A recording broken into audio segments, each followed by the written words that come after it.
杜县尉，要不让我们把头上的这些东西摘掉吧？那怎么行？这对探案至关重要。啊！你去那边，把案发时你们几个在火焰部下的位置都画出来。啊！去呀！是。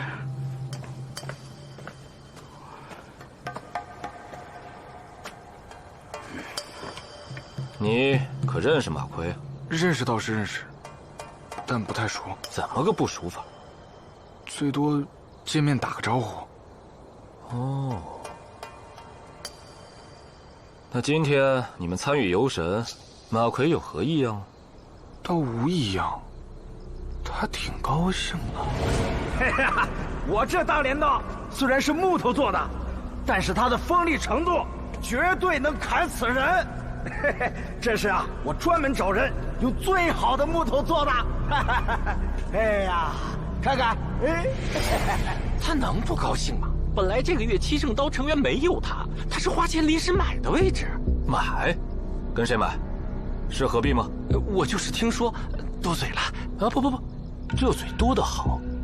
我问你，马奎可是向先助何必行贿而得到这个位置？说，还真不是。何必是长安最大的商人之一，根本就看不上马奎，而且之前的7个人早就定下来了，又都是何必亲自遴选的，谁愿意让出个位置给别人呢？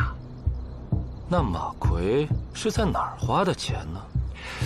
我听说直接找到大萨宝。啊，史千岁啊！对，马奎不知道花了多少钱，请大萨宝出面帮他说情，这才买了这个位置。还有吗？没了。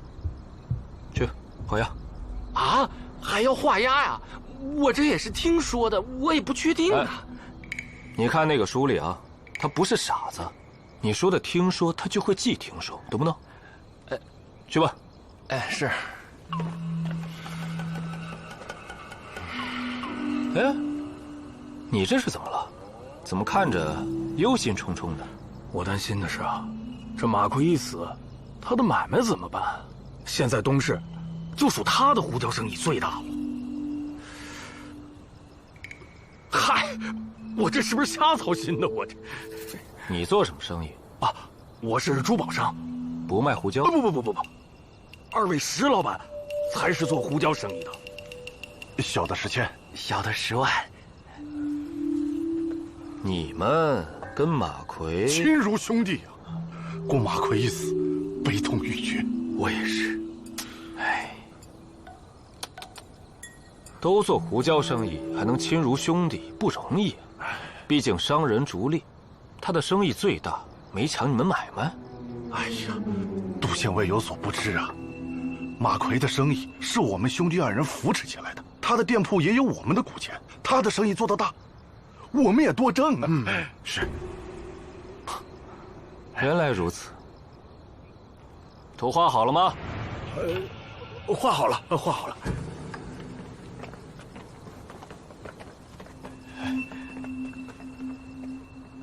陆三军、苏先生，要不过来一块看看？好。哎，杜县尉，我们就不看了。好。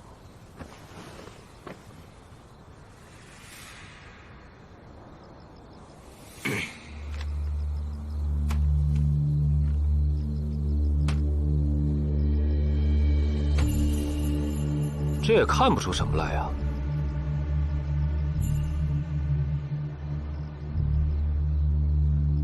你们6个都是有头有脸的大商人，也都在万年县有买卖。本县尉是从心里不愿意怀疑你们，但一块部下盖着7个人，死了1个，嫌疑最大的就是你们6个。要我说，谁是凶手，直接招了，免得我挨个用刑。我们都是做生意的，我们是苏家都不承认是吧？好。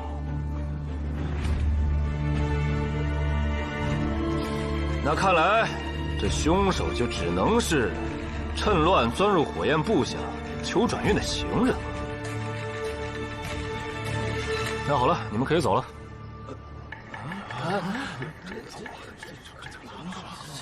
怎么，都不走？难不成你们6个是联手作案，皆为凶手？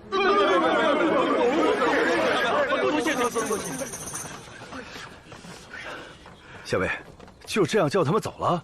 不然呢？这凶手若是看热闹的，那岂不是更不容易找了？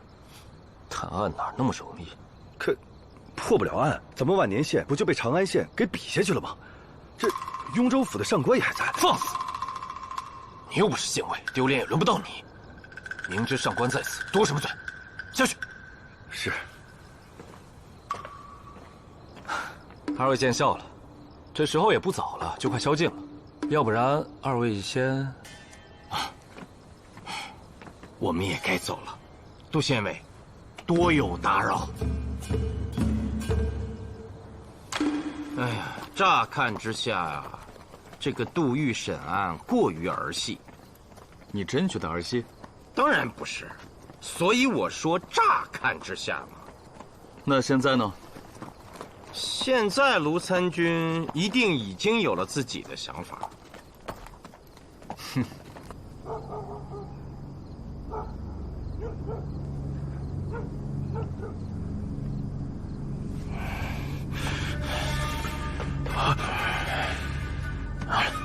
走。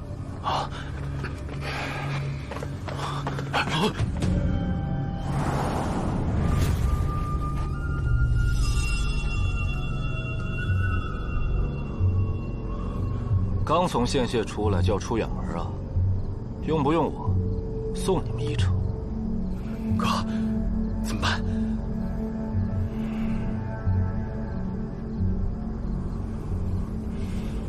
杀了他！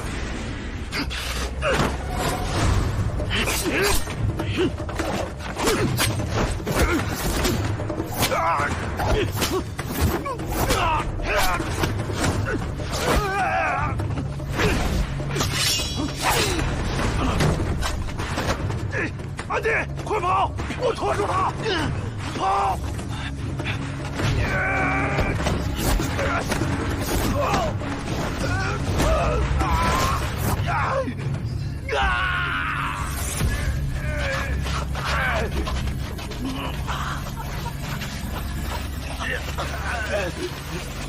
出手相助的可是卢参军。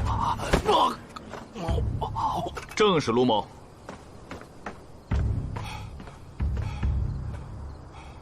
我这点心机，还是被你们看出来了。这案子破得也太快了。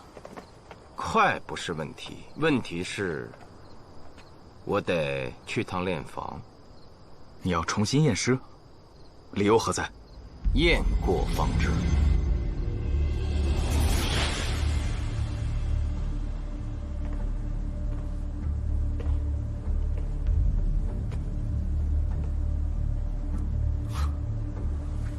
怎么，卢参军直入我万年县练房，是信不过仵作，还是信不过我杜玉？杜县尉来的正好，要不一起看看？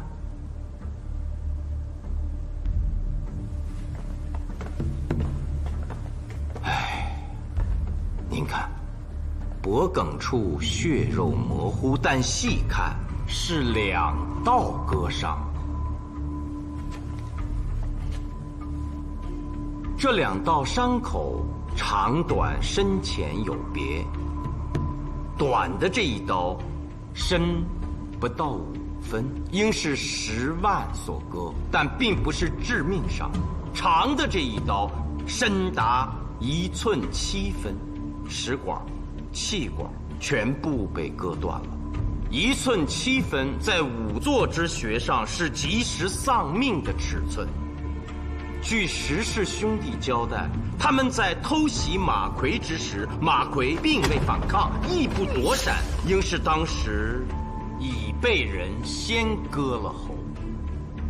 苏某在第一时间看过尸体，当时那假镰刀没入死者脖颈，这1寸7分的伤口就是他造成的。可那假镰刀是木质的，本不能杀人，除非什么？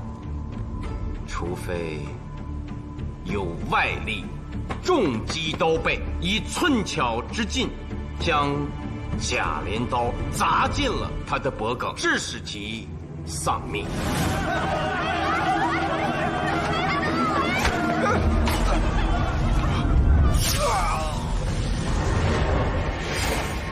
竟然是这样！哎呀，应是仵作大意，误导了杜县尉的判断。哎，这杜某惭愧，看来凶手另有其人。没错，当时我也在场，却只顾着看热闹，丝毫没有注意到可疑之人。此凶必有些手段，不然难以借木刀杀人。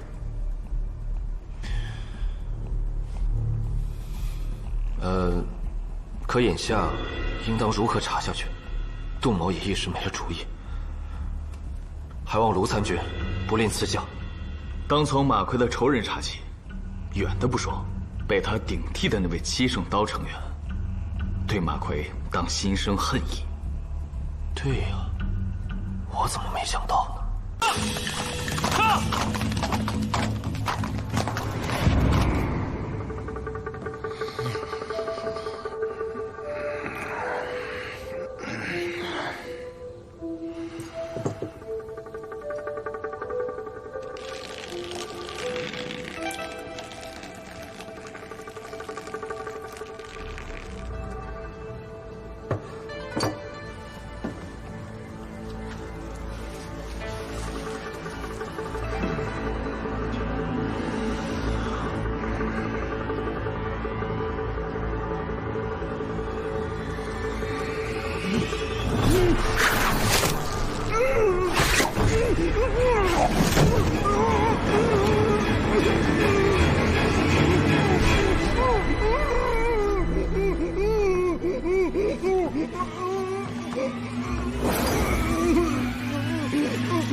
主人在书房。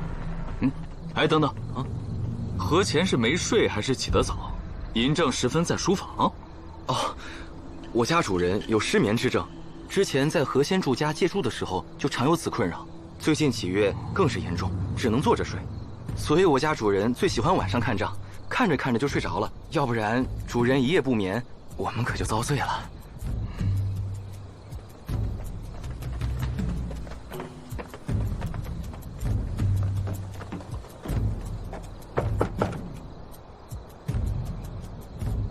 唤醒他！不敢。何前，醒醒，公谢查案。主人，您别吓着，是有客人来了。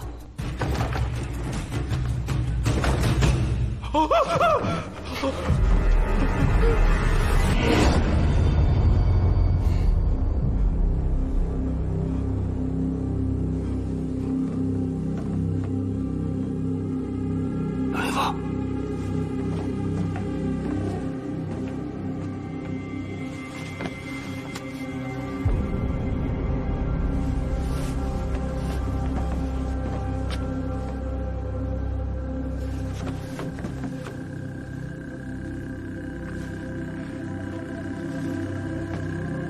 应死于寅初时分，半个时辰前。何人来过？没人来啊！主人亥时进的书房，我以为他早就睡下了。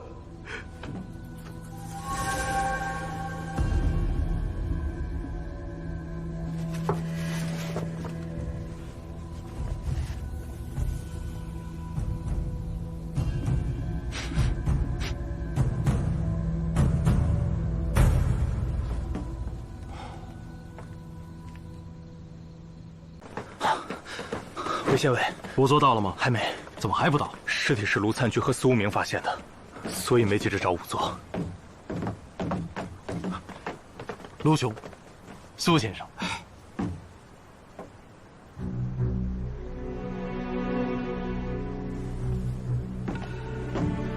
杜县尉，韦县尉，这盐作坊在我长安县境内，我知道。那你来做甚？莫非要教我韦涛如何查案不成？我们杜家人才济济，就算收徒，也不必寻外姓。盐作坊虽在长安县，但死者何前与我万年县的一桩命案有关联，故而随卢参军前来。你我早有约定，事关案件，我不去接东，你不来接西。今日是你违约在先了。哎呀，我这本想查些线索，却不成想撞上个死鬼，真是倒霉。也怪这长安县在韦县尉的治下，居然如此的不太平，命案频发，我这想躲都躲不掉啊！长安县尉来此查案，无关人等，速速退让！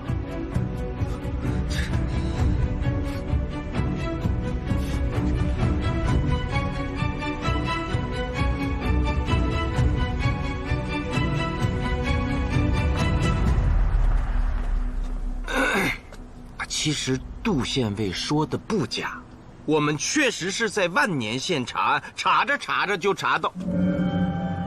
既然他来了，这个案子我长安县尉就不便插手，雍州府直接查吧。哎，韦兄留步！哎，此案突发，还是应当由长安县先查。哎，苏无名，还不把你验尸结果告诉韦县尉？韦县尉，我已初步验了尸。若有不妥之处，望您指正。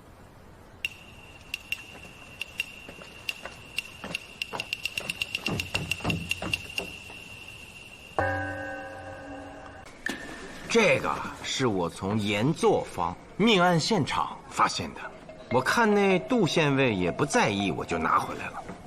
看这儿，这可不是普通的水滴，水不可能留下这么明显的印记。我闻了闻，有股特殊的香味儿，似曾相识。我一时想不起来是什么。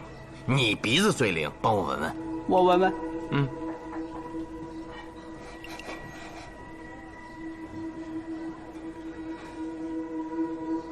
还真是有香味儿，而且是不同寻常的香味儿。嘿，你找我这事儿就算是找对人了。我想想啊。这到底是什么呀？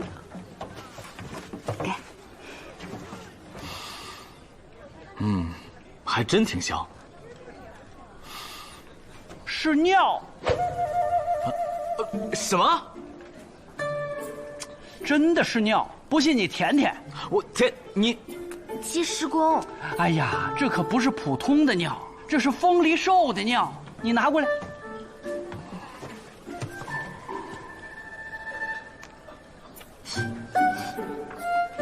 还费说。哎呀，为了破案，舔一下尿算什么呀？没错，就是风梨兽的尿，如假包换，学称风梨液也。风梨兽，莫非是恩师狄公留下的那几卷书中所提到的？正是。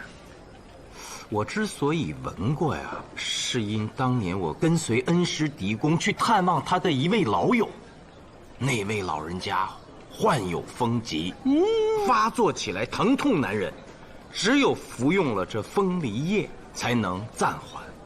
那你们说来说去，不还是尿吗？这对破案有什么帮助？哎，这风梨液可不好找啊，那曾经也是千金难买呢。为什么是曾经？因为这风梨液能治风疾呀。哼，后来老朽不才，研制出一个方子，专治风疾，它就不值钱了。当然，我那个方子也不是万能的。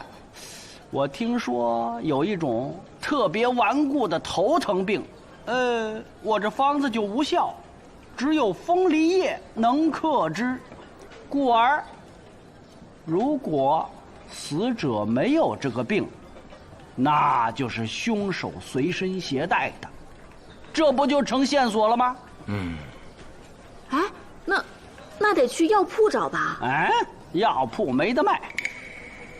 我好像知道从哪儿查了。哎，陆参军，你觉得我这条线索这也能算是线索？这怎么不算线索？是不太算。那依你之见呢？1日之内3起命案，死者的身份有什么共通之处？都是商人，也许是碰巧，但很可能不是。你这句话算是说到点子上了。粟特商人史千岁是东西两市商人组织安社的社统，也是最大的香料商人。胡商啊，一般都信火仙教派，故朝廷设立了萨宝府管理他们。这个史千岁就是萨宝府的大萨宝。马奎这个七圣刀的资格是这个史千岁出面才得到的，故去会会这个史千岁才是正事。我已经让薛焕去打听了，此刻他正在布政坊的仙祠巡视。快吃，吃完了跟我去。哎，樱桃，我听说布政坊的仙神庙是全长安最大的，咱们一起去看看。不行，你们都去，又是我老费一个人看店呢，这生意还做不做了？布政坊有一种烤鸡，做法很特别，是肚子里塞进了很多水果，外面抹了蜂蜜烤制而成。要是我带一只回来给鸡师公，可否让我们一起去啊？有这样的烤鸡，我怎么没听说过？你真会给我带一只？费叔，喜君什么时候说话不算数了？主要是这苏山店若是没了费叔，还不得塌啦？都去，年轻人就应该多出去玩，店里有我费老板呢，尽管放心。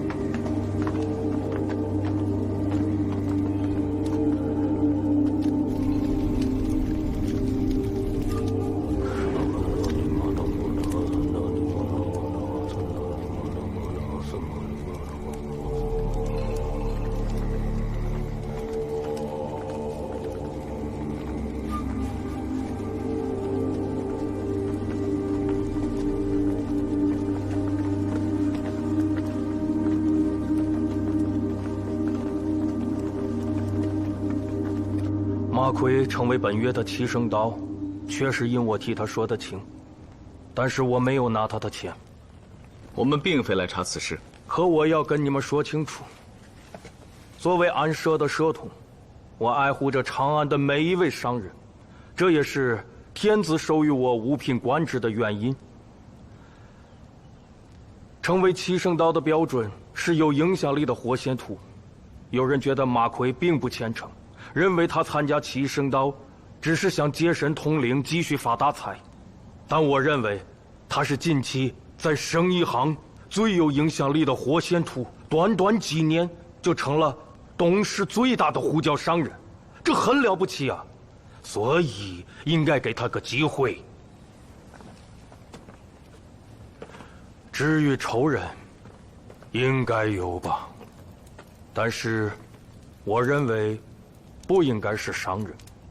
大萨宝为何如此肯定？不知道，直觉而已。那好，如果大萨宝再想起些什么，随时找我。你是范阳鲁氏始祖中的始祖，会保护商人？身为雍州司法参军，我有责任保护好每一个人，当然包括商人。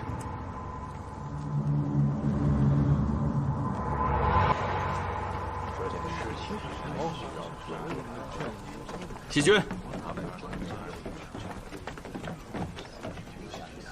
卢兄，韦县尉，苏先生，按前日所议，正在排查火仙教徒，但尚未有所发现。韦县尉辛苦了。卢参军，请你一定要抓到凶手，替我阿弟何谦报仇啊！何仙柱不必如此激动，韦县尉正在全力查办此案。他，怎么，你难道不认识韦县尉？当然认识，还算亲戚呢。啊？何先柱跟韦县尉是亲戚，不知是什么亲啊？不提也罢。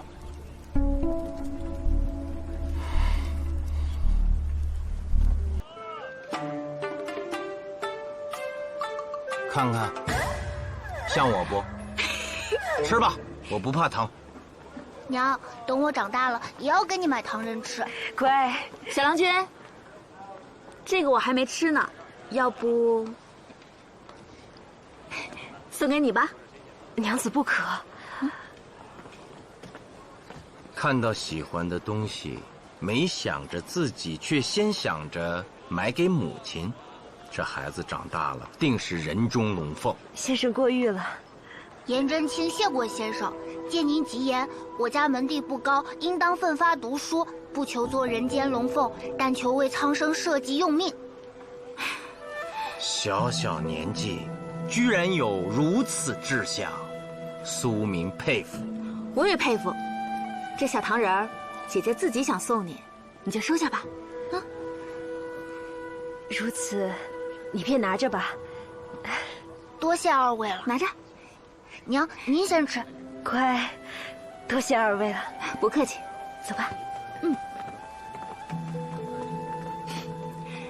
这么好的孩子，即便是在五姓期望的高门华庭中，也不一定有吧？那为什么崔卢李正就多可门荫入室？这我怎么跟你解释呢？这是天子应该考虑的事儿。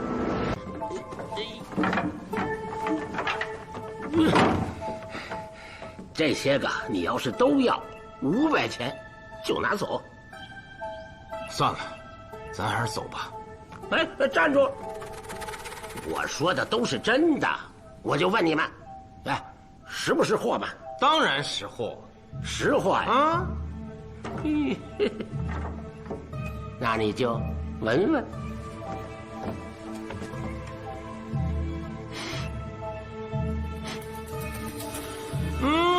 怎么了？看来还真识货。我跟你们说，我这几10根风梨杖都是真的，每一根那都是风梨兽滋过尿的。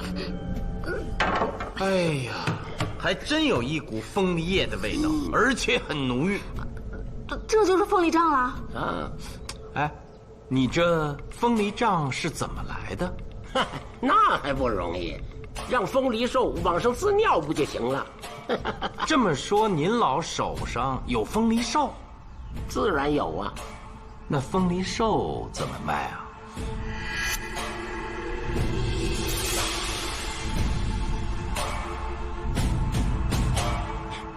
你是公谢的人啊？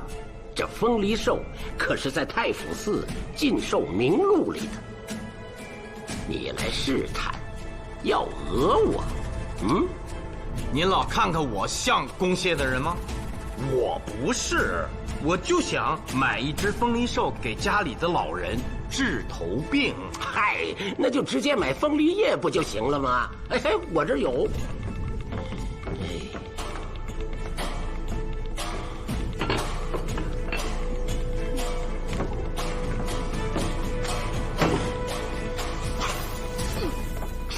这里面装的都是，哎，要多少？不过想好了再说，因为这个贵，1万钱1两。嗯，多少？你这风梨杖这么便宜，这个怎么这么贵啊？哎呀，这怎么能比呢？这几根破木头有什么用啊？还什么，一点野兽坏人都死了，哎，再一点好东西都来了。那都是骗人的，我这里装的可是真正的好东西。风疾是什么病啊？那是身子麻动不了，都瘫了。哎，用了我这个东西之后，你便能健步如飞。嗯，1万钱，还贵吗？啊，还贵吗？嗯，那这么贵，有人买吗？有人买没人买，这与你何干呢？真是！雍州府查案，如实回答。啊，我刚才说我不是攻谢的人，没说他不是啊。还不如实回答他的问题。娘子，我这可是真正的100年老店呢，因为此店是在我80岁那年才开张的，今年正好是100年。你有180岁，我不是来听你吹牛的，说实话。我的意思是说，此店在开张的前几十年里，确实有人来花高价买过我的凤梨叶。店面虽偏，可也曾门庭若市。也不知道是谁出了一个专治风疾的方子，真够缺德的啊！断我财路。所以这一坛子封存了10几年，都无人问津，故而这尿香才会如此浓郁。不是药香，药香。你是说最近10几年，一次都没卖出去过？没卖过。你看这坛子上都是尘土。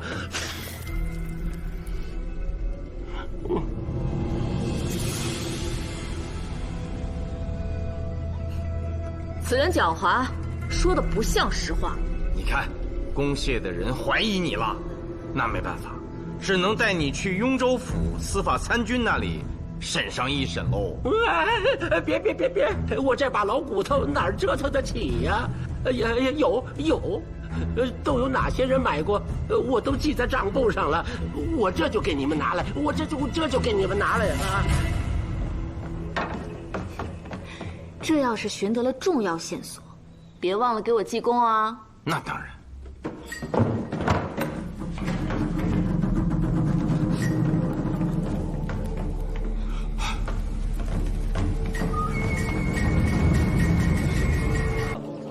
这次能挖出韦家的伐月，实乃天意呀！啊，也是你们祖上护佑，所以才挖出。韦兄，来晚了。卢兄，裴小姐，崔相，卢参军。既然人都到齐了，入席吧。清河崔公，请上座。哎，你在朝中为相，理当上座。今日不论官职，清河崔公应当上座。我坐您旁边就是。那二位，那这个位置就由卢参军坐吧。这不合适吧？不必推辞，范阳卢氏坐在那儿最合适。合适，是合适，不错，合适。恭敬不如从命。裴小姐是跟卢兄而来，便挨着坐吧。诸位，请入席。好，来，请啊，请。今日京兆韦涛社家宴，在座者不分长少，不别男女，皆是我氏族子弟。我来依次介绍一下。这韦涛啊，你让大家自报家门便可。至于老夫嘛，你们就叫我清河崔翁便好。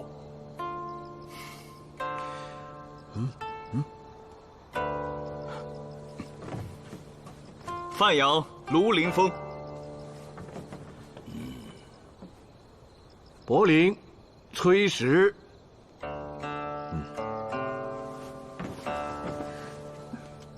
河东裴喜军。太原王德昭。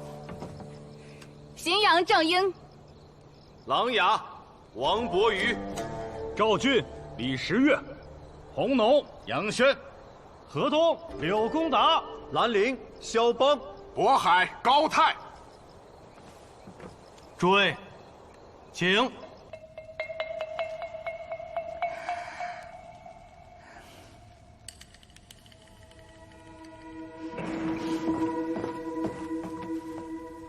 夫人，那边已开席，何时请客人参观伐月？我这就去准备。阿家今日格外好看。把这茶喝了，越喝越美。让小姐把茶喝了，一定要全部喝完。明白。小姐，把茶喝了吧。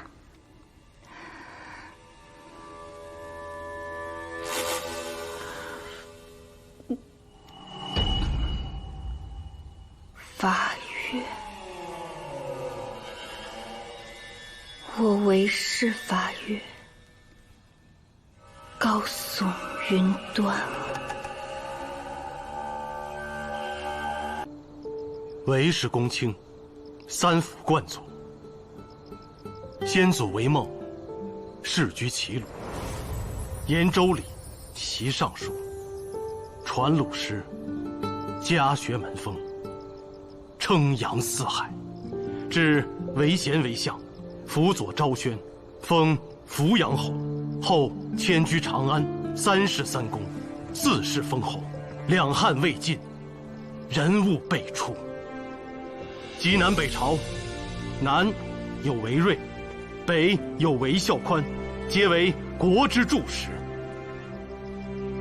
萧山之西，函谷之内，三辅冠佐，百世公卿，士族之盛，莫过韦氏。好，倘为韦氏的先祖，痛饮3杯。好，痛饮3杯。对，夫人，同我共敬诸君。来人，上酒。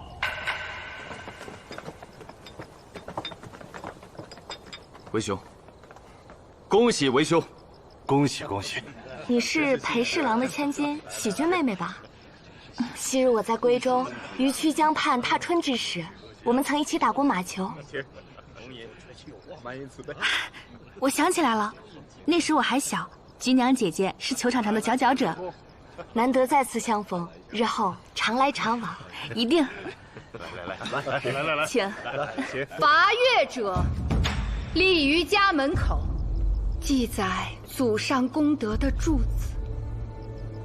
左柱称伐，右柱为越，故多以伐越代称高门世家。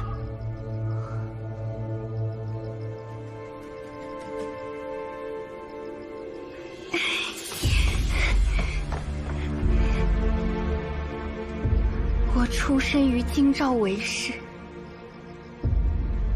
是高门世家的小姐，我不能嫁商人，我不能嫁商人，我不该嫁商人。嫂嫂，阿家，我不该嫁商人，我不该嫁商人。舍妹尚在病中，诸位莫怪。来人，把她带回去。伐越在此，我愧对韦氏门庭，我愧对韦氏门庭啊！我当撞死！如此疯闹，不能给我带回去！我是京兆韦氏，我是高门女子，我不该嫁商人。嫂嫂，我错了。如今的长安，有苏卢之说，你可知道？那个人很狡黠，总是拿江山社稷和狄仁杰做幌子，控制你，以达到获取私利的目的。你可要当心呐！崔相可能对苏无名有些误解。他总是给人一种淡泊名利的感觉，但其实内心充满虚伪，与我经书传家的崔卢不是一类人。你我顶级士族，要忠于自己内心的理想。在我眼中，天子并不重要。你应该知道，现今的天子，当初和崔某做过邻居。如果我愿意，天子登基时，我便可以成为新贵。我没有这么做，因为我不是世间所传的小人，更没有攀附公主，为自己谋取权力。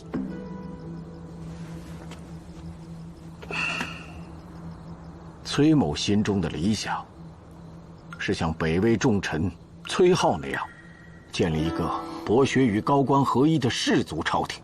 当然，最后他失败了，但我仍在努力。一旦成功，天子只管做天子，政事则由我们士族来管，就像东晋一样。届时，我们崔卢郑王的英才可以轮流执政吗？我们的家族簪缨连绵数百年，当然比天子更懂得如何治国，如何安民。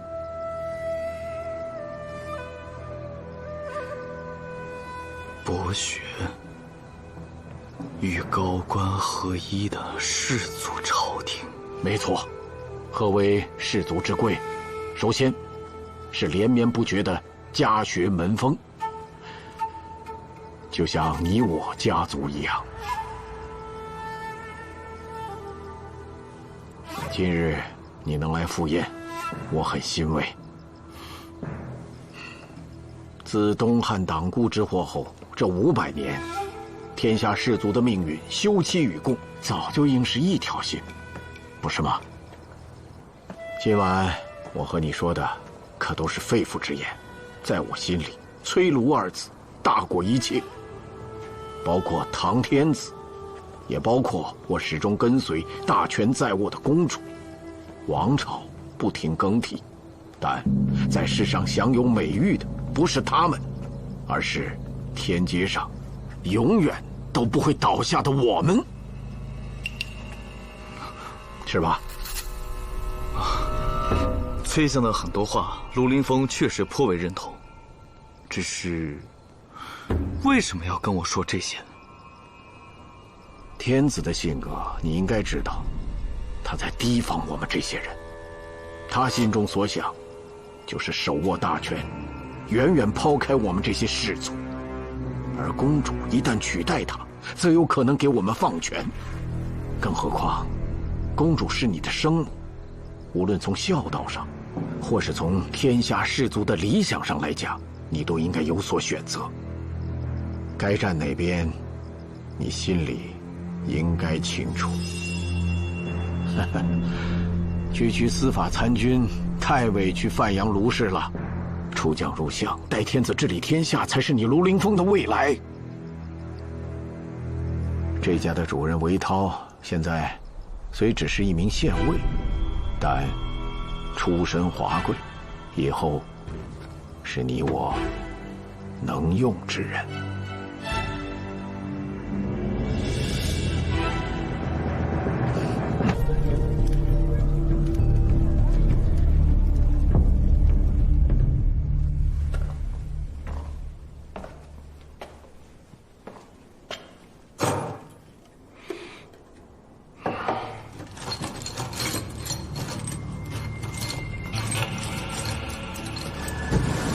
史千岁，是。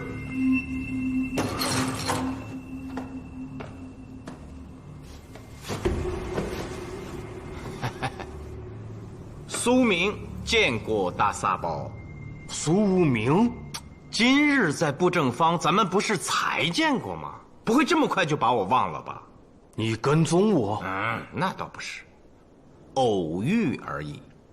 大撒宝真不愧是安社社统，既是东西两市最大的香料商人，又拿着朝廷给的俸禄，还能在这鬼市再建一座仙祠敛财，你可真厉害。这座庙不是我建的，是鬼市上做买卖的人自发建成的。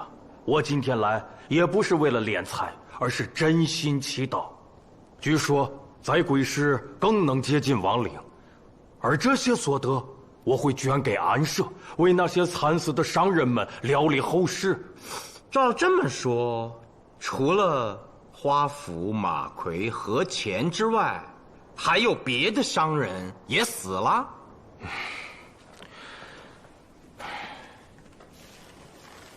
来，你自己看看。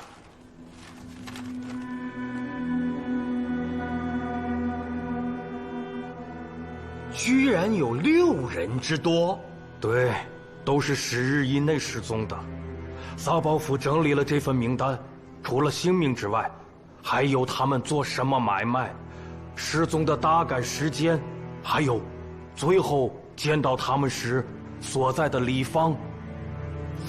那你今日在布正坊为何不说？那个范阳卢氏，我信不过呀。他咋了？他们始祖说到底是憎恨我们商人的。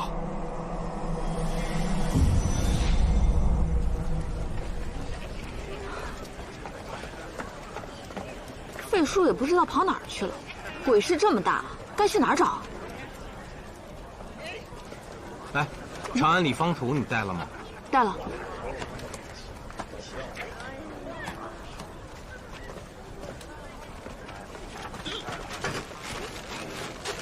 二位想吃点什么？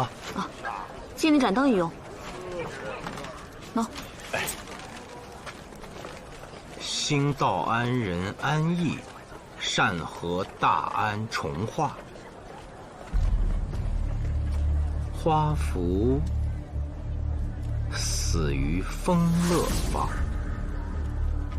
马奎死于进宫坊，何潜死于盐作坊。